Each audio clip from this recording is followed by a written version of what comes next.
Hello, watchers and listeners. Thank you for being here with us for another episode of the Author Interview Plunge.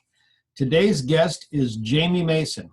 Jamie's a Montreal native who moved to Arizona when he was 17.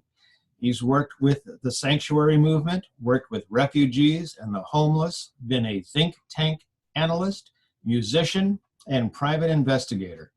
Jamie also goes by the name RoadPoet, although having read some of Jamie's material, he'll need to explain that name choice to me. Let me give you an example of some of Jamie's work by reading a work in progress, The Rhodesia Contract. The Canadian mercenary was late. Malone disliked tardiness the same way he disliked being cheated out of money.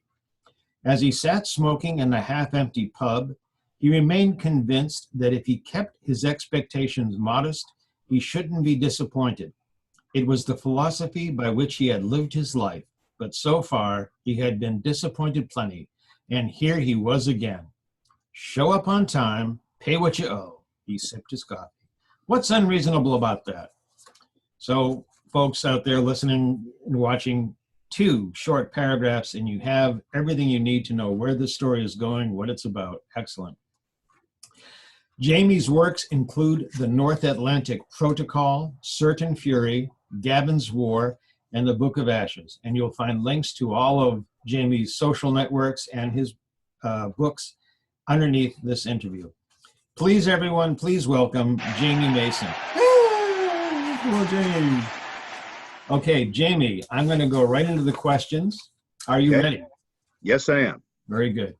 Jamie, you worked in security and have seen classified material I can't imagine.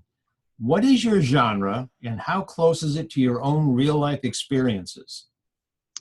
I would say that my genre is thriller fiction. Basically, my work at this point is concentrated mostly in the area of military fiction, espionage fiction, basically anything that fits broadly into the category of national security. In terms of my own experience, yeah, there was definitely a time when I was in the United States where I was pretty closely linked to that world via my work with the Rand Corporation. Okay. So are you one of those guys I need to be scared of? I hope not. You write about conspiracies. What does conspiracy theories tell you about our culture and the collective imagination? Well, I think the first thing it tells us about our culture is that somebody's not being fully honest with us. I think that anybody who's ever spent any time interacting with government functionaries, with dealing with anything that concerns itself with social policy, realizes that there's a bit of a divide between what they say they're going to do and what they actually do. I think that this kind of approach to governance has been normalized over the last few decades to the point where people basically expect that there's, a hidden agenda tucked in there somewhere. And I think a lot of conspiracy theory is probably a reaction to that. Okay. Are your books closer to reality than most conspiracy theories? Well, I like to think so. Certainly, I've taken things that I've experienced and people that I've met, some of whom were pretty remarkable, and managed to convey the information and the things that I learned from them into my novels. Excellent. Speaking about your novels, you also recently launched Storm Rhino Press. Congratulations on that. Can you tell us something about Storm Rhino Press, who you've published, what you're looking for?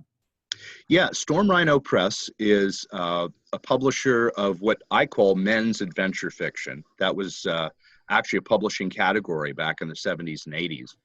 These were basically short pulp adventure novels, and I'm seeking to do the same thing in ebook format. Storm Rhino Press publishes stories about shooters, spies, special forces, mercenaries, set in the contemporary world. Basically, we're also exploiting the capabilities of ebook by actually creating works that are specifically designed to be read on your phone or tablet. Storm Rhino Press is short, affordable men's adventure fiction You're talking $2-3 a book, easy download, quick read, for the working guy, cops between shifts, retail workers on a break, what have you. Storm Rhino has what you need. Storm Rhino Press, 100 pages or less. And we'll have a link to that underneath this. Can we tell all the listeners and watchers that they should feel free to contact you? Because the thing is, I'm not terribly sure what Men's Adventure Press is. I'm thinking like Argosy magazine back in the heydays, the 50s and 60s. Sure. So I can let people know that they should reach out to you, and look at your contact information below this and go to stormrhinopress.com. Absolutely. And just to clear things up for you, when I talk about men's adventure fiction, I'm specifically referring to pulp novels that were produced in the 70s and 80s.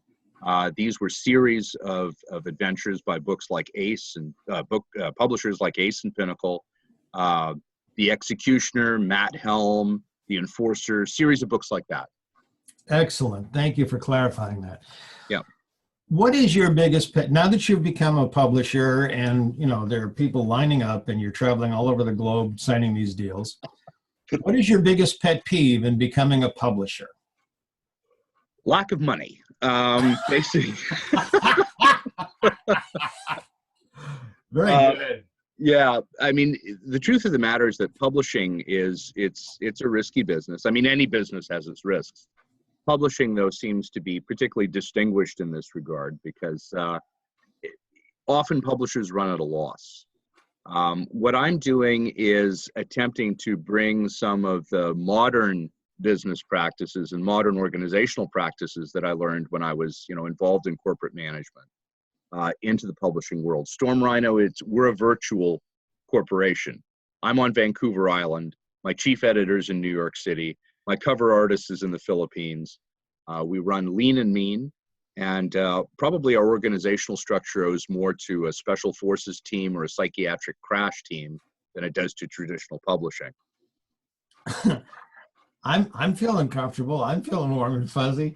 Okay, so that's the problem with being a publisher. That's the biggest pet peeve. How about in being an author? What's your biggest pet peeve? Lack of money.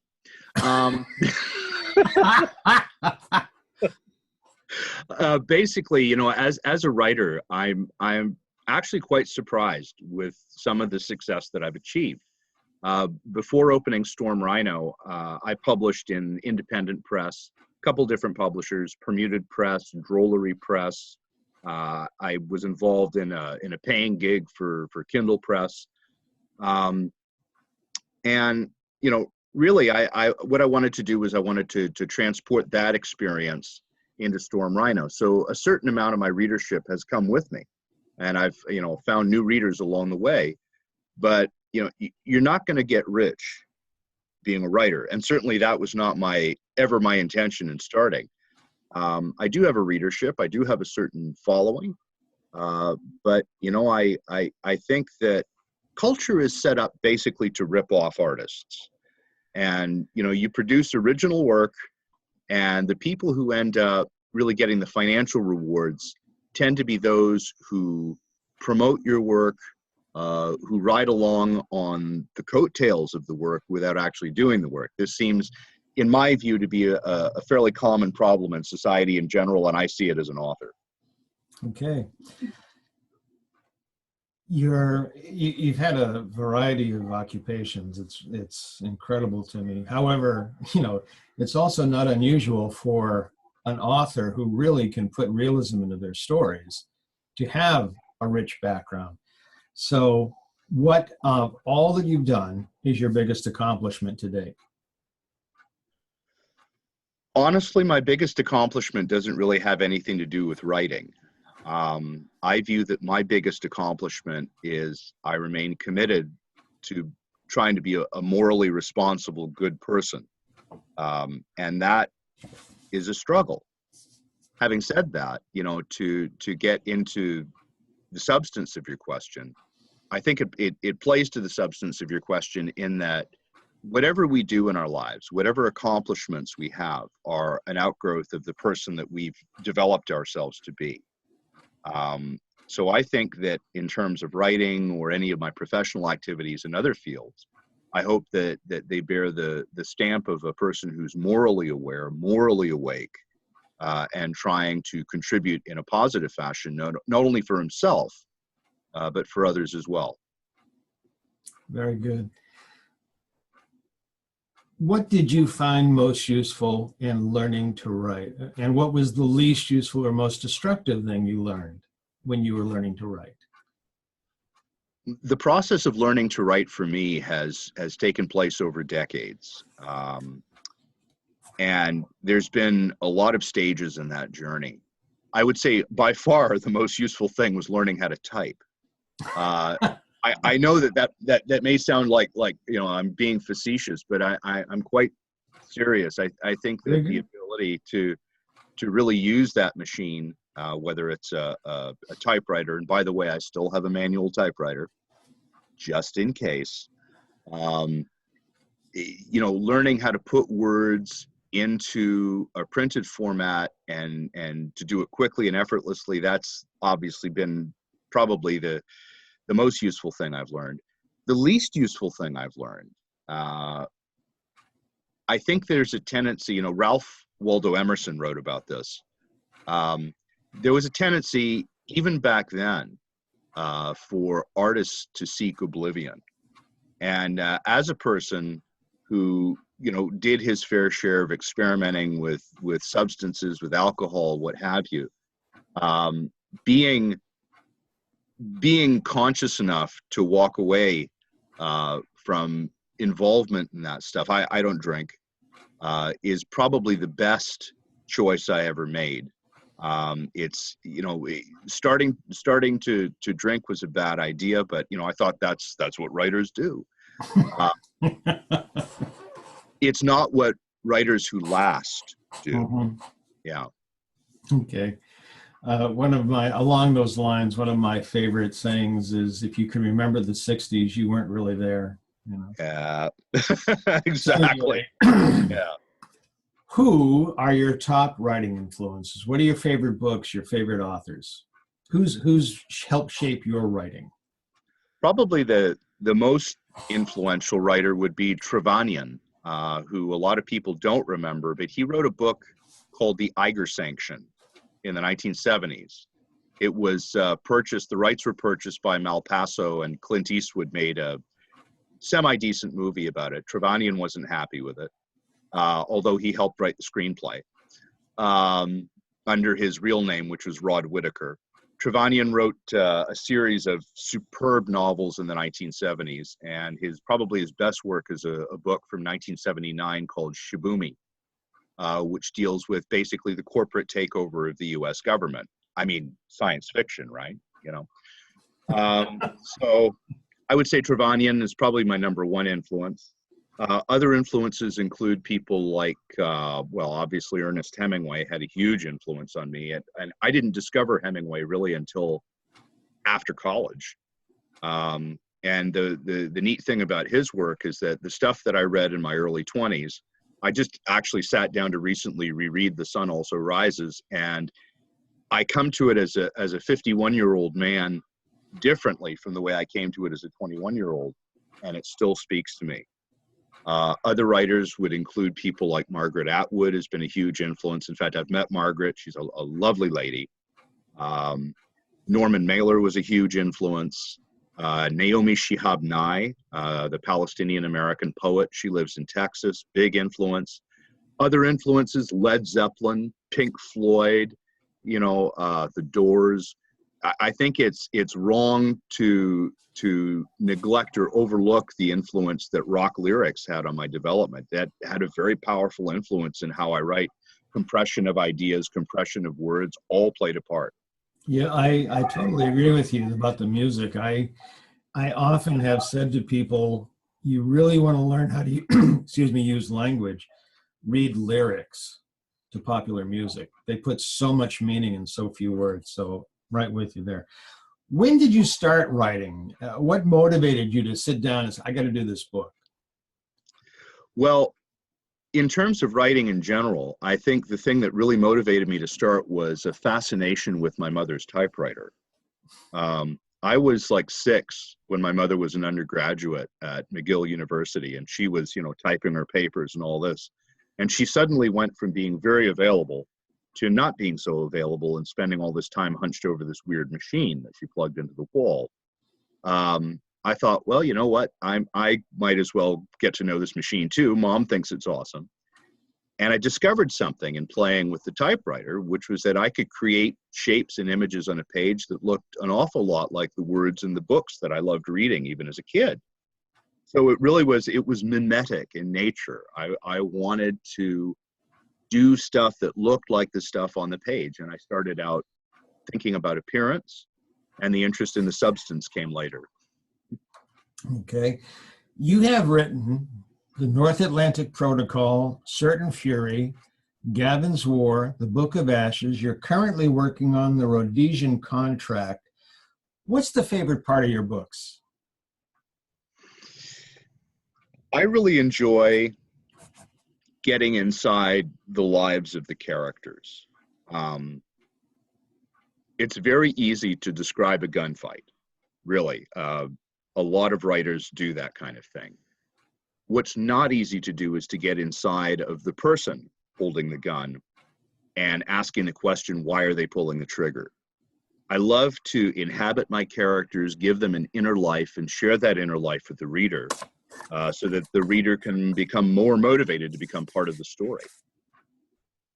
Okay. What is something memorable you've heard from your readers and fans? You mentioned you have a group of people who are following you, who have been with you through several of your novels. What's the most memorable thing you've heard from them? Probably the most memorable thing I've heard has to do probably with the reaction to my novella, Gavin's War. This was written, just a little bit of background, it was part of a shared worlds fiction project. It's a part of the Perseid Collapse series, which is actually written by Steve Konkoly.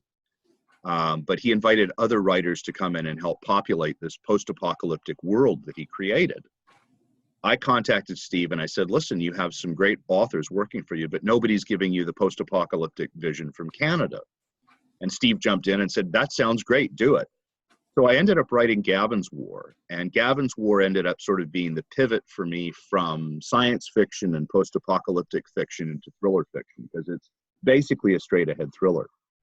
And I suppose the most memorable thing that I've received from readers is the delight in that story, which took me completely by surprise. I mean, I liked it when I was writing it. I thought it was good enough to put out, but I was surprised by how strongly people identified with the character of Gavin, who's kind of he's this irascible old recluse living on an island in the middle of the Georgia Strait. But something about his values, I think, and his willingness to fight for the environment, for his fellow man, and to be a protector. These things really resonated with people. Most memorable thing I've heard from my readers, and one that fills me with hope. Very good. Okay, you've mentioned some characters from your stories now. If you could spend time with one character from your books, who would it be? And what would you guys do during the day? Well, my most recent book, which was published last month, that's November 2017, is the North Atlantic Protocol. And I suppose it would be a character from that novel. It takes place on board a nuclear submarine, a British Vanguard-class nuclear sub. And as often happens when I'm writing a story, the characters kind of jumped out and surprised me a bit. There's really two main characters in the novel, but one of them is the commander of the submarine, Commander Jeffrey Singleton, who, he's a bit of a paradox. He's a man who's prepared to launch nuclear weapons should Her Majesty's government demands it, but he's also a deeply religious man. And part of what happens in the book is the tension against, his own decency, his own moral and religious convictions comes up against the nature of his mission. So I suppose probably Jeffrey Singleton, Commander Singleton of the Royal Navy, and I could imagine us spending the afternoon, him maybe giving me a tour of the Vanguard and sitting down to play a game of chess, which I'd look forward to because Singleton plays chess very badly. Okay.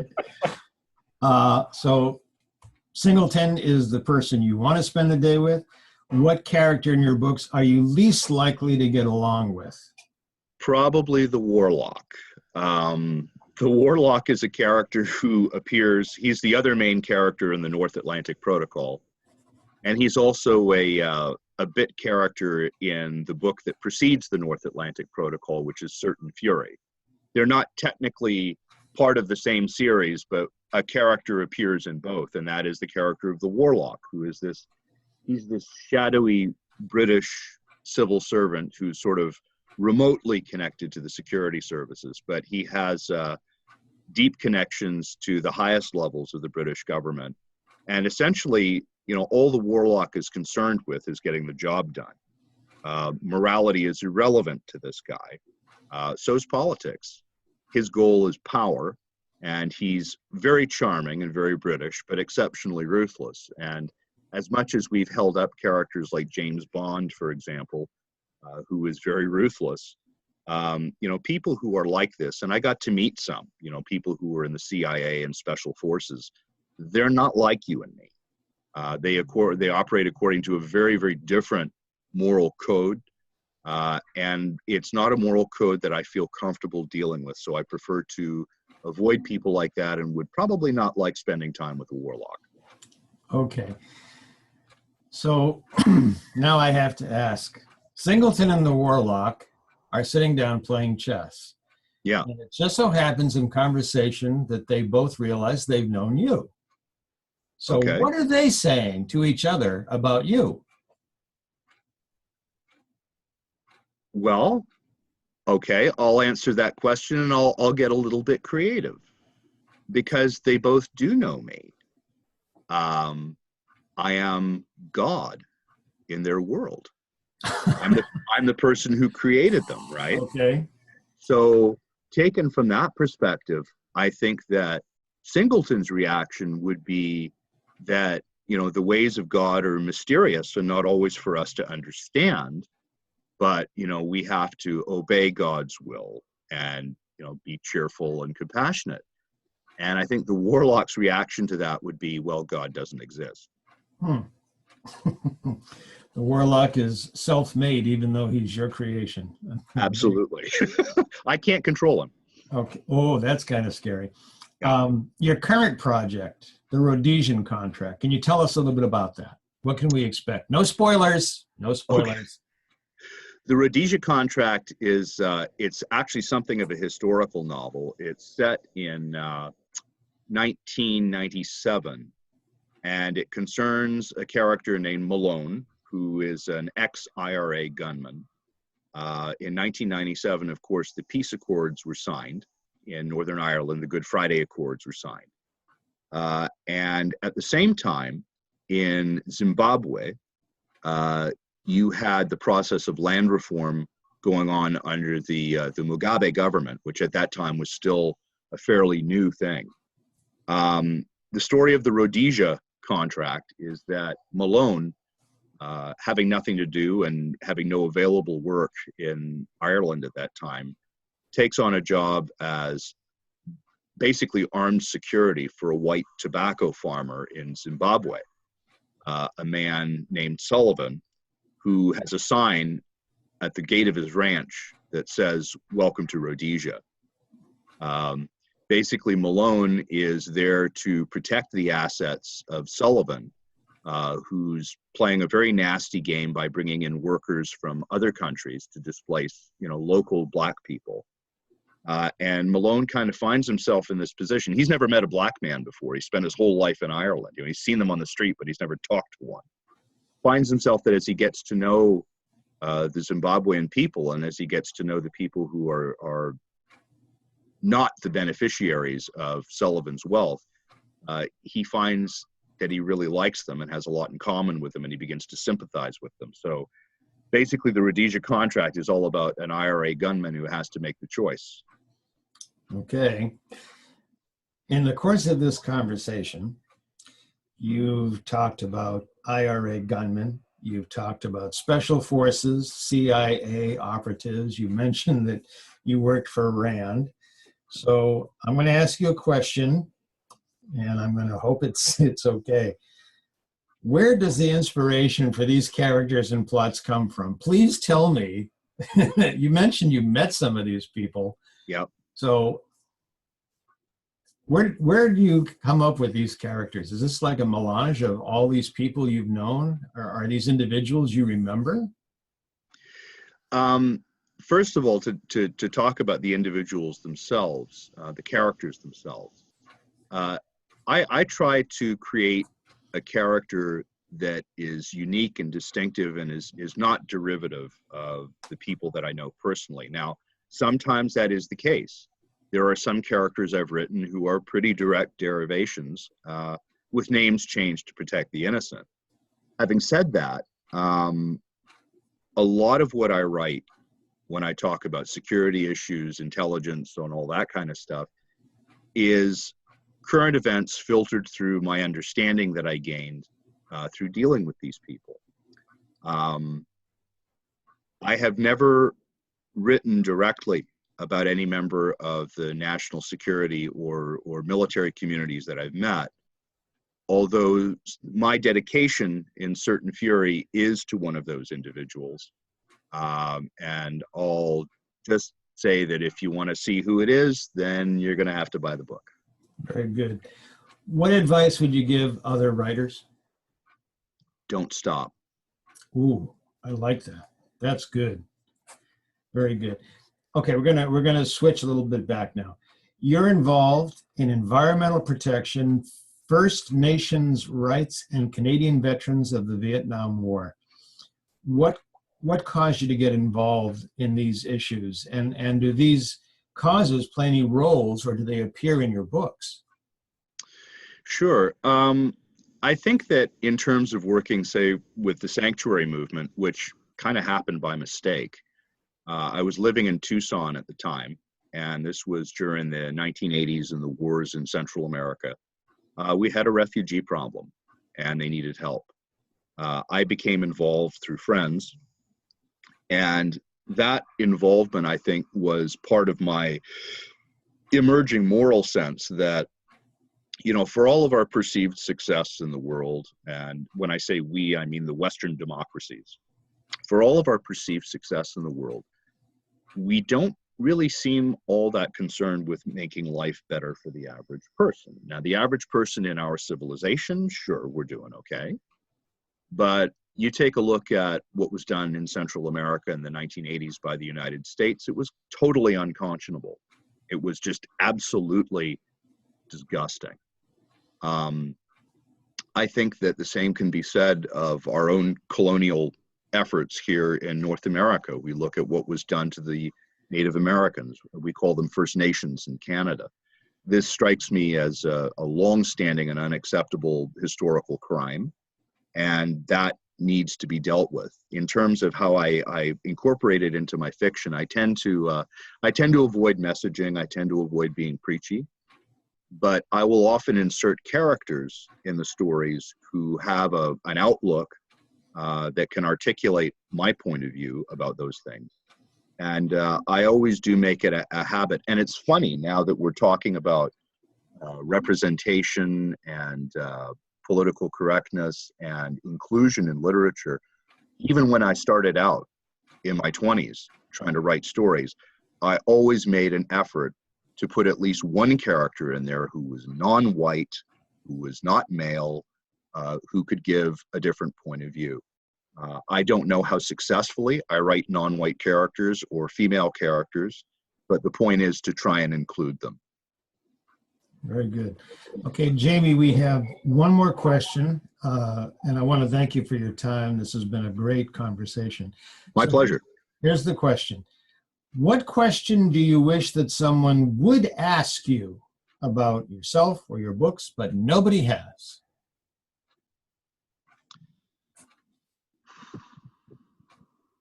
That's a tough one.